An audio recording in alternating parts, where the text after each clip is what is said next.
بسم اللہ الرحمن الرحیم۔ السلام علیکم ورحمۃ اللہ وبرکاتہ۔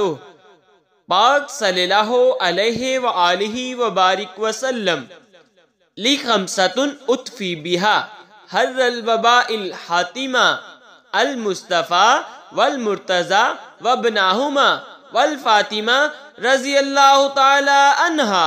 دوستو، آج کی اس ویڈیو میں ہم آپ کو بتانے جا رہے ہیں دنیا کی پہلی مسلم خاتون کے نام کے بارے میں۔ تو آئیے ویڈیو کا آغاز کرتے ہیں۔ دنیا کی پہلی مسلم خاتون کا نام حضرت خدیجہ الکبریٰ رضی اللہ تعالی عنہا ہے۔ دی فرسٹ وائف آف حضرت محمد صلی اللہ علیہ وآلہ وسلم۔ سب سے پہلی مسلم خاتون حضرت خدیجہ الکبریٰ رضی اللہ تعالی عنہ ہے۔ مکہ کی دولت مند خاتون تھی۔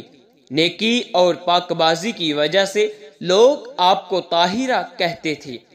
عورتوں میں سب سے پہلے آپ ہی نے اسلام قبول کیا۔